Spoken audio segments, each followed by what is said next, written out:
अब सबसे फ़ोन पे वार्ता करना संभव नहीं हो पाता, तो सोशल मीडिया एक बेहतर प्लेटफॉर्म है। तो अब हम बात करते हैं जो संभावित आदेश है हम लोगों का। देखिए, बहुत सारे साथी हम लोगों को फ़ोन कर रहे हैं, क्या होगा क्या नहीं होगा। तो अब कुछ कहने के लिए बहुत ज़्यादा बचा नहीं है, ठीक है।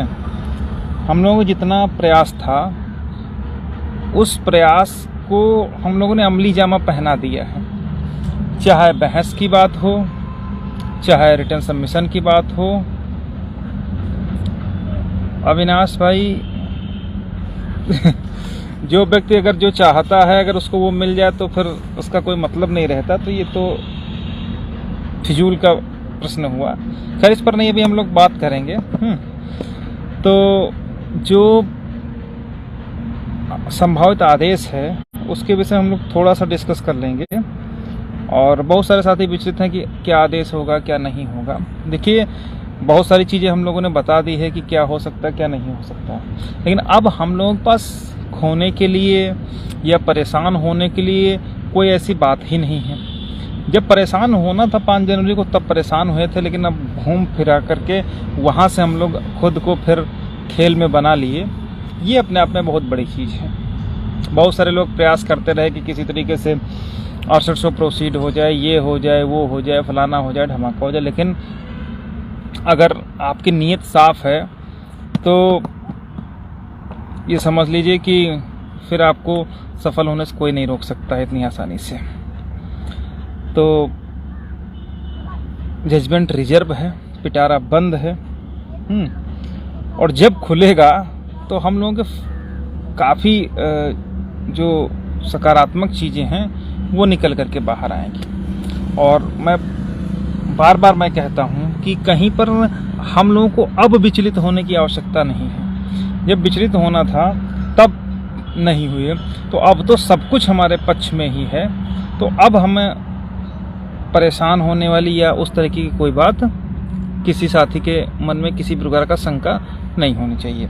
रही बात आदेश की, आदेश में फिर से बता दे रहा हूँ, 2-3 चीज़ें हैं। उन चीज़ों से हट करके किसी भी दशा में जो है आदेश नहीं आएगा। जो पहला बिंदु है, अगर किसी के दिमाग में ये शंका हो कि 6800 प्रोसीड हो जाएगा कि हाँ विदिन 1 वीक उनको जा करके अपॉइंटमेंट मिल जाए, तो ऐसा संभव नहीं होगा, ठीक है।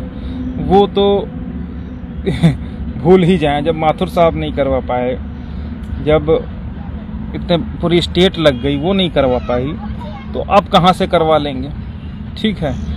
तो अगर कहीं पर दिमाग में ये हो कि ये दोनों लोगों के लिए है, ऐसे कैंडिडेट जो सिलेक्टेड भी हैं, ऐसे कैंडिडेट जो हमारे साथ जुड़े हैं नॉन सिलेक्टेड भी हैं, तो अगर आपको कहीं पर ये शंका लगती है कि कहीं ऐसा न हो शुक्ला जी केवल 6800 को प्रोसीड करने की बात कर दें, तो ऐसा अब संभव नहीं है, किसी भी दशा में संभव नहीं है। वो तो एक तरीके से अब ख़त्म ही मान के चलिए, उसका तो कोई वजूद नहीं रह गया है। बाकी जब डिसीजन आएगा तो देखने लायक बात होगी कि कितना न्याय कर पाते हैं शुक्ला जी हम लोगों के साथ, 6800 के साथ और जनरल के साथ और सरकार के साथ कितना कर पाते हैं, ठीक है। लेकिन अभी हम लोगों का जो पूरा फोकस है वो सिर्फ इस बात का है कि जल्द से जल्द आदेश आए, और जो भी आदेश आएगा हमें पूरा भरोसा है कि हमारे पक्ष में ही रहेगा, हमारे अगेंस्ट नहीं जाएगा। तो अभी कुछ लोगों ने कहीं से एक पोस्ट वायरल हुई थी, पता नहीं क्या था क्या नहीं था, हमारे पास भी कई लड़कों ने भेजा, उसमें लिखा था कि हाँ विदिन 2 वीक 6800 को अपॉइंट किया जाए, बाकी का कास्ट किया जाए 10%। तो इस तरीके की मूर्खतापूर्ण पोस्ट, इनको बोलते हैं मुंगेरी लाल के हसीन सपने, ठीक है। वो सपने तभी तक दिखाई देते हैं जब तक रात होती है और आंखें बंद होती हैं, व्यक्ति नींद में सो रहा होता है, ठीक है। और वो सपने जब से ही जागता है, आंखें खोलता है ना, वो सपने टूट जाते हैं। बस सिर्फ इन लोगों का कुछ कुछ वैसा ही है। रवि प्रकाश निषाद भाई नमस्कार, गुड आफ्टरनून। तो ऐसे सपने अब इन लोगों को देखना बंद कर देना चाहिए। ठीक है, जब तुमको पूरा मौका मिला था तब तुम नहीं करवा पाए, अब तो सब कुछ हम लोग अपने पाले में खींच के ले आए हैं, अब कुछ नहीं करवा पाओगे। अब दो ही आदेश आएंगे, या तो पूरी लिस्ट 69,000 की उड़ेगी, ठीक है, पहली चीज़। दूसरी चीज़, या हम सभी एकमोडेट होंगे, ठीक है। तीसरा कोई आदेश हमें नहीं लगता आएगा। रही बात 6800 की, तो वो तो काम ख़त्म हो गया, उसकी तो अब बात ही करना उचित नहीं है। 6800 का कितना वजूद है उसका अंदाज़ा आप इस बात से लगा सकते हैं कि जो कैटेगरी वाइज हम लोगों की सुनवाई हुई, कैटेगरी 1, कैटेगरी 2, 3, 4, 5 इस तरीके से सुनवाई हुई, तो उसमें कहीं पर भी 6800 को कैटेगरी के फॉर्म में नहीं सुना गया, ठीक है। तो वो तो आप भूल ही जाइए कि कहीं से वो हो जाएगी, जो होगा तो हम लोगों का होगा 100%, ठीक है। तो हमने फिर बताया कि नंबर 1, अगर एकदम वो शुक्ला जी रूल्स रेगुलेशन को फॉलो अप करेंगे, बिल्कुल एज ए जज वाला डिसीजन देंगे, बिना किसी दबाव में या बिना किसी उसके कि नहीं हम तो सबसे पावरफुल हैं उत्तर प्रदेश में, तो फिर वो सीधे लिस्ट क्वेश्चन कर देंगे, पूरी की पूरी 69,000 पूरी लिस्ट रद्द करो और फिर से चयन सूची बनाओ, और फिर से जो अंदर हो रहा है उसको अंदर करो, जो बाहर हो रहा है उसको बाहर करो। फिर चाहे वो 70 से 66 के बीच वाला जनरल हो या कोई भी हो, उनको बाहर करके जो प्लेस बनाते हैं उनको करिए। ये तो हो गया एकदम स्ट्रिक्ट ऑर्डर कि हाँ भैया ऐसा करो।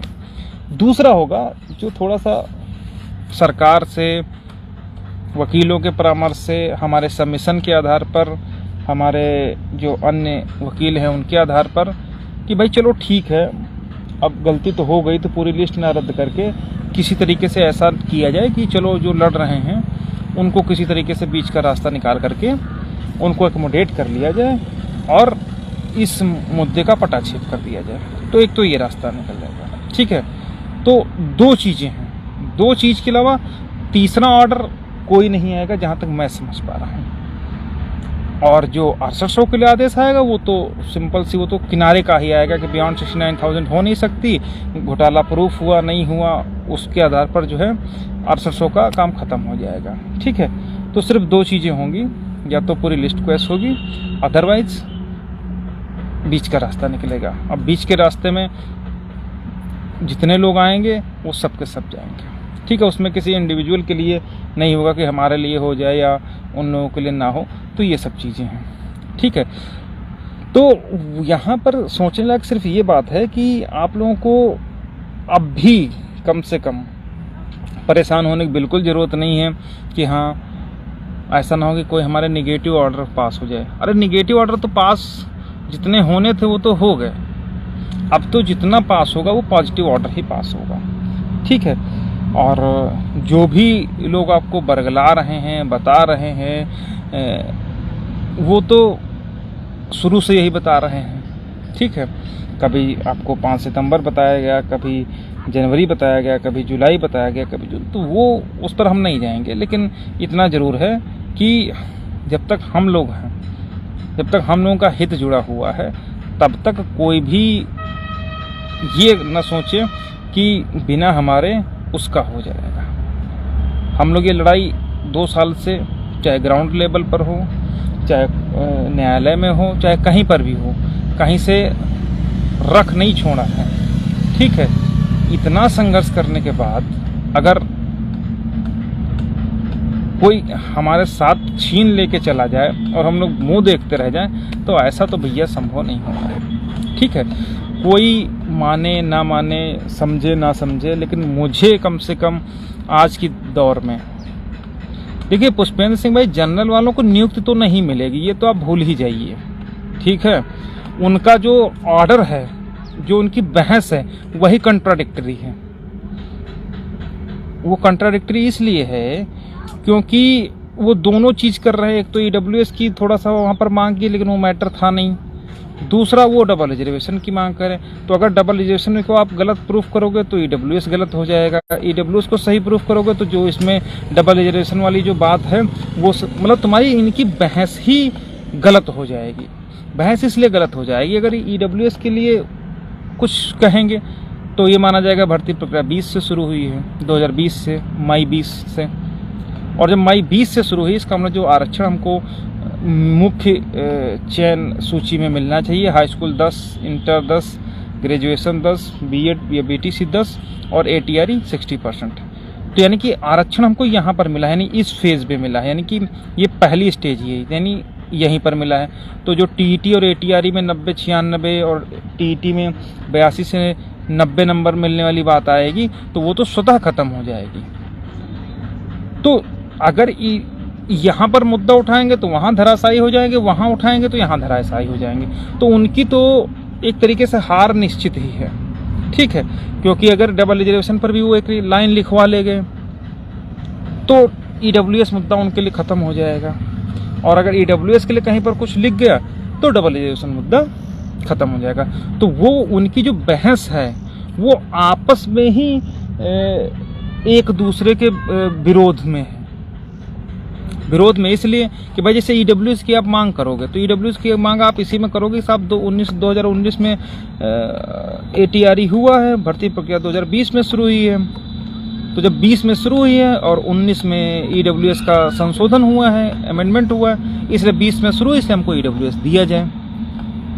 तो जैसे ही तुम ये बहस करोगे वैसे ही डबल रिजर्वेशन जो तुम कहते हो टीईटी और एटीआरई में लिया है तो उसमें भी तो सेम फार्मूला लागू हो जाएगा कि जो रिजर्वेशन है वो फिर फाइनल मेरिट में ही तो आया है, 2020 में ही तो लागू होगा कि एटीआरई और टीईटी में, क्योंकि वो जो पार्ट ही नहीं है रिक्रूटमेंट का तो फिर 20 से ही माना जाएगा। तो वो तो आपस में ही उलझ गए हैं। तो कोर्ट अगर उनके लिए कुछ देना भी चाहेगी तो हमें नहीं लगता कुछ दे पाएगी, ठीक है। तो उनके लिए बेहतर यही रहेगा कि अपना जो भी अलग मुकदमा है वो लड़े भिड़े जा कर के, वो भी तब जब हम लोग इसमें जीत जाएं और डबल रिजर्वेशन पर हम लोग जीत जाएं, मतलब ये मान लिया जाए कि भर्ती प्रक्रिया 2020 से शुरू हुई है, तब तो उनको ईडब्ल्यूएस में कुछ मिलने की पॉसिबिलिटी हो सकती है। वो भी इसलिए नहीं मिलेगा